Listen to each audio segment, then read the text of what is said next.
E falando em cosmética da fome, Opa. em quinto lugar, a gente tem outro filme aí, né, que é o preferido de quem critica a cosmética da fome. Aquele cara que levou essa questão da cosmética da fome a sério e que realmente... Esse filme eu acho que é o preferido dele. Cidade de Deus. Cidade de Deus. Cidade de Deus, a direção de Fernando Meirelles, foi indicada a 4 Oscars.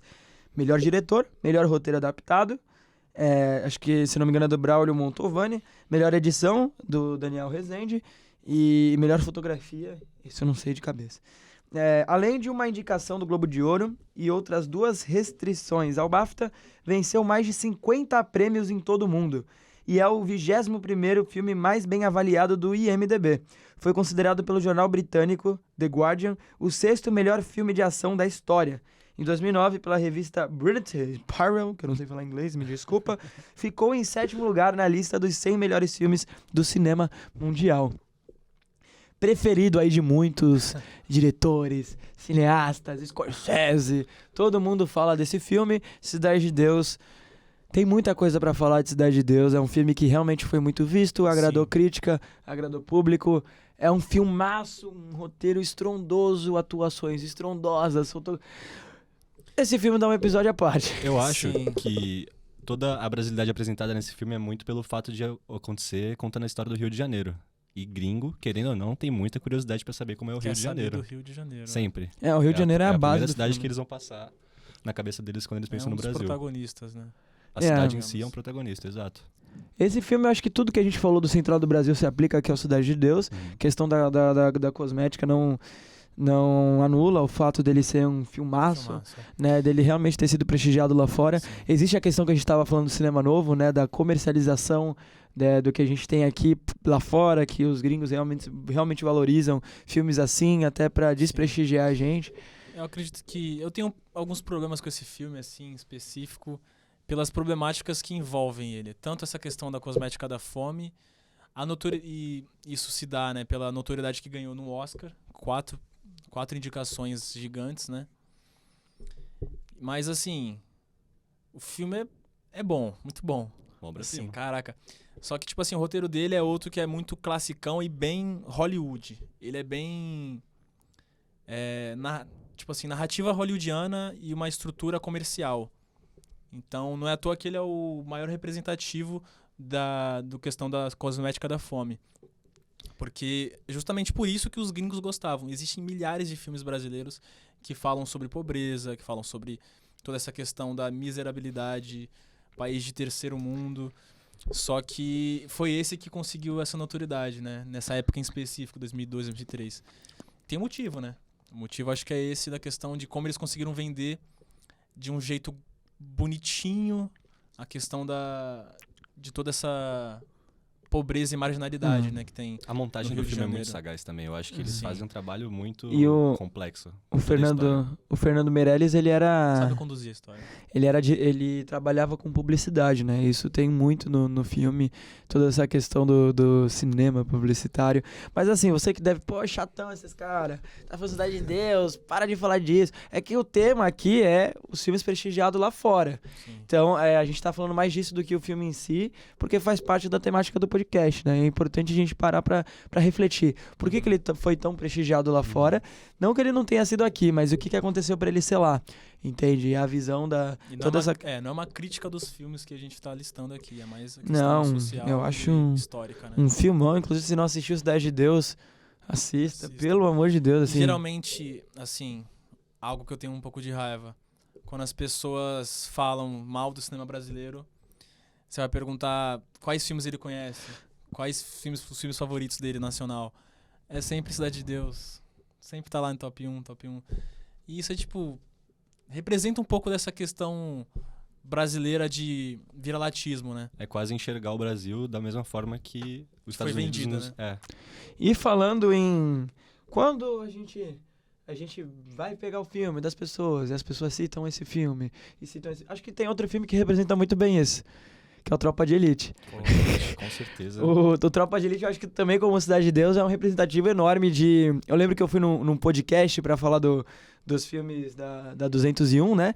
E o cara não entendia tanto de cinema e o primeiro tema que ele parou de falar é: ô Menig, e o Tropa de Elite? Aí ele queria discutir sobre... As pessoas querem discutir, as pessoas gostam de falar sobre o Tropa de Elite. É um filme bem convidativo, é um filme muito político, social e que fez um sucesso estrondoso. Seguindo a atuada, né, desses filmes que tratam de tudo isso que a gente tá falando.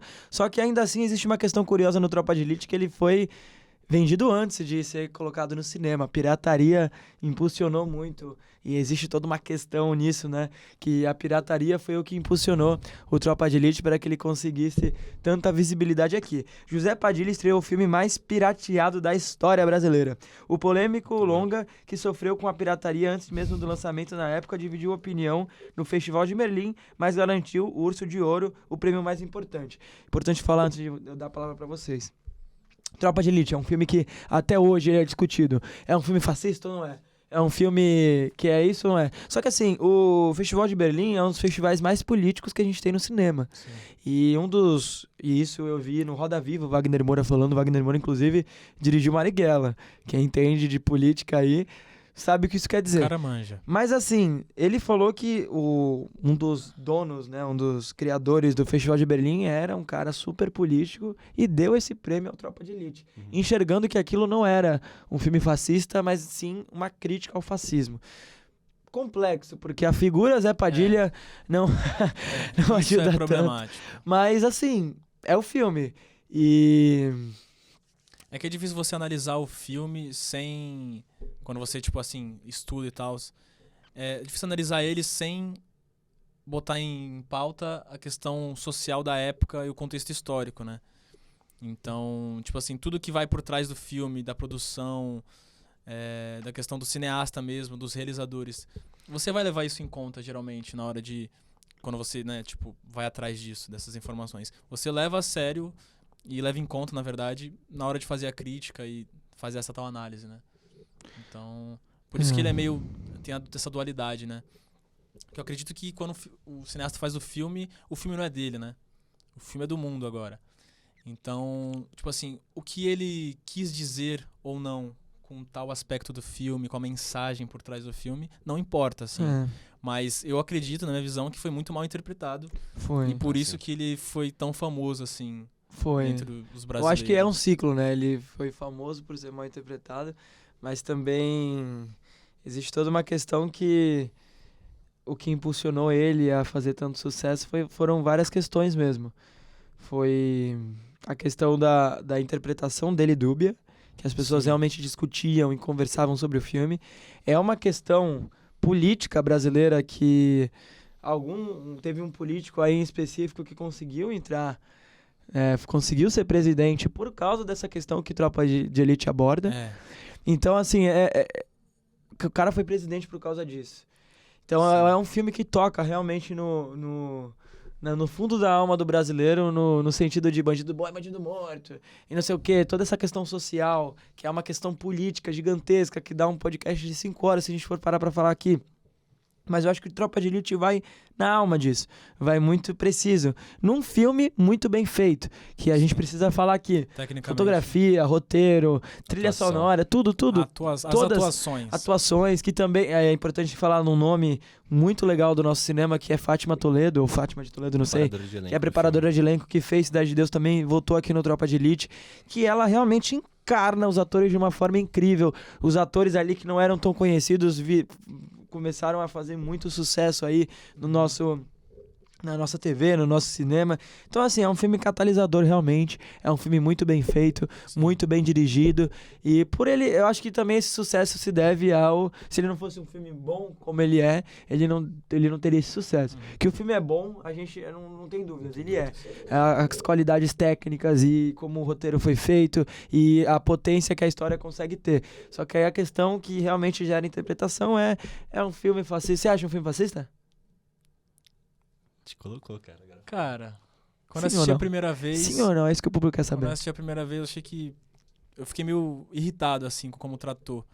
Mas depois eu fui interpretando de outra forma, assim, quando eu fui repensando no filme durante uns dias.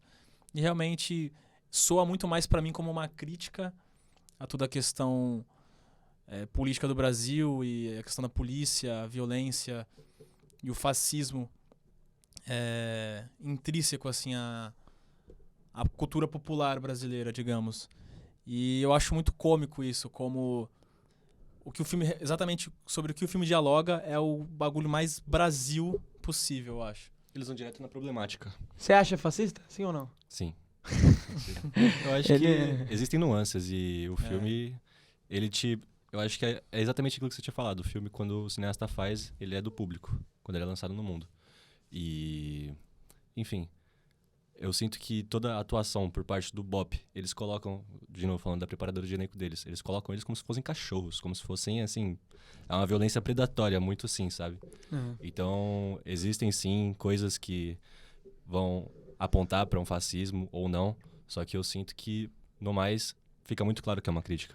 Eu acho que sim e não. Sim, pela forma que o Zé Padilha aborda o protagonista, que não era pra ser protagonista, né? Tem que toda é essa questão do backstory da edição. Meu, aí acho que dá um episódio à parte. Mas tem várias curiosidades que a gente pode trazer do filme em futuros episódios. Mas existe essa questão de como ele aborda o personagem, mas também existe a questão da história que a gente entende o porquê dele ser assim. Sim. E o segundo filme eu acho que é quase um pedido de desculpa, né? De não era isso que eu queria falar e tal. Mas assim, eu acho que você pode olhar pelas duas perspectivas e eu acho que por isso que o filme é tão rico. Porque ele realmente gera debates por todos os lados, por todos os aspectos. Algo que me impactou muito negativamente foi recente, né, que eu descobri esse dado, que depois do filme, o número de homens inscritos no BOPE, no PM e tudo mais, tinha crescido bastante. E realmente mostra isso a nuance, assim, que o filme impacta. Dúbio, né? O Tropa de Elite eu acho que realmente impactou muito ou você o sente Brasil raiva que a gente vive hoje. Do personagem da BOPE, ou você quer ser ele. É isso que eu sei. Pra finalizar o Tropa de Elite, que eu acho que o Tropa de Elite gera discussão e a prova disso é isso que a gente tá fazendo. Exato, acho que foi o filme que a gente mais discutiu. Meu pai, que é polícia, falou que realmente tudo aquilo é verdade, é real. E ele falou, é um retrato muito, muito bem feito do que é a polícia. E todos os polícias que eu vejo falam isso. Então o filme tem seus méritos. Agora pulando pro nosso antepenúltimo filme, é assim que fala, antepenúltimo. Pro nosso antepenúltimo filme, um filme de 2015 que eu particularmente amo. Vou falar a verdade aqui, já pintou aí nos meus preferidos do meu Letterboxd, que é um filme que eu vejo e me emociono e choro muito, que talvez seja o meu preferido aqui dessa lista, que é o Que Horas Ela Volta. O longa de Ana Miller estreou primeiro no exterior. A estreia mundial do filme aconteceu no início de 2015 em Sundance Film Festival. Sundance, meu sonho é ir pra lá, que é um festival de cinema que acontece numa cidadezinha pequena que é Sundance, que é um festival conhecido por prestigiar filmes independentes. Em Utah, não sei, Utah, vou falar Utah que eu sou brasileiro, nos Estados Unidos. Na ocasião, Regina Casé e Camila Mardila, ganharam um prêmio especial do júri na categoria de interpretação de cinema mundial. Depois disso, o longa estreou nos cinemas de 7 países europeus, antes de chegar ao Brasil em 27 de agosto de 2015. Doideira. Que Horas Ela Volta, um filmaço aí que vai falar de muitos aspectos sociais também. E ele, acho que como Tropa de Elite, eu acho que ele não fez o sucesso de Tropa de Elite, mas fez um sucesso considerável. E eu acho que ele também vai no âmago de muitos assuntos permanentes que permeiam aí a nossa sociedade. Empregada doméstica, ele lança quase ali no mesmo ano em que a PEC das empregadas domésticas, aprovada pela Dilma Rousseff, isso eu não sabia, foi aprovada, né? E eu acho que para falar do filme é bom falar do processo de roteiro. Eu já fiz um curso de roteiro da Ana Miller e ela explica muito bem o processo de roteiro do Que Horas Ela Volta. Ela fala que o Que Horas Ela Volta era um filme que ela tem desde a década de 90, que ela tinha escrito, e era um filme completamente diferente. Era um filme que a mulher vinha, e a filha dela vem pra ser manicure. Ela não vem pra estudar, ela vem pra ser manicure, e era pra ser um filme triste dessas personagens. Conforme os tempos foram mudando, um cara aí chamado Luiz Inácio da Silva, né, entrou no poder, as coisas foram mudando, né, no Brasil, foram dadas mais oportunidades pro povo pobre nas universidades, nas faculdades, ProUni, E o filme, isso fez com que o filme mudasse de roteiro. A filha dela vem pra estudar, pra passar na faculdade pública e pra ter um diploma. Desculpa o spoiler, mas ela consegue e o filho da patroa não. E isso é incrível, assim, como o filme vai... Arrepiar, assim. Tem uma cena em específica da piscina que eu vejo e choro, assim, eu não consigo... eu vi esse filme com o dia que eu vi esse filme com a cuidadora do meu pai, que meu pai é acamado, ele tem uma cuidadora que também faz as coisas lá em casa, e o nome dela era Val. E ela chorou vendo o filme com a gente também. Doideira, né? Então foi, assim, muito arrepiante. E, por exemplo, meu pai, por ser acamado, quando eu era criança, a gente sempre teve... pessoas que trabalhavam lá na nossa casa, né? E existiam questões que eu realmente fui perceber. A mulher que trabalhava lá na minha casa, quando ela ia comer lá na cozinha, ela não comia com a gente. Eu chamava, pô, vem comer com a gente. Ela, não, vou comer na... Tipo, existiam questões que tá no... Pô, a gente... no inconsciente do... No inconsciente. Brasileiro, né? Quartinho da empregada. Isso é doideira. Essas questões que tá no nosso inconsciente é completamente, minuciosamente colocado nesse roteiro. Cassiano... Você consegue voltar um pouquinho aqui? 10 segundos? Essa imagem? A imagem que ela... Essa aí, a imagem do avião. Volta do início a fala. Essa imagem aqui, não sei se vocês estão vendo, essa imagem aqui representa muito... Esse filme, eu vou dar exemplo dessa imagem, esse filme é cheio dessas imagens simbólicas. A gente tem aqui uma empregada doméstica e aviões. Aviões no take. Por que aviões? Por que existe essa imagem? Porque Paulo Guedes, ministro da Economia... Ministro da Economia que fala, né? Sim. Teve uma fala aí, não só ele, mas isso foi uma fala permanente. O aeroporto tá virando rodoviária. Ah, sim. As pessoas estão... Gente pobre andando de avião. E elas nossa. acham que pode ir pra Disney, por que não viaja por aqui? Então essa imagem é isso, né? É um assunto que a gente podia decorrer aqui. Acho que vários assuntos Acho que a que gente tá todos falando. os filmes listados poderiam ter um podcast único pra cada. Eu já Bizarro. quero fazer. Mas aqui, essa imagem, acho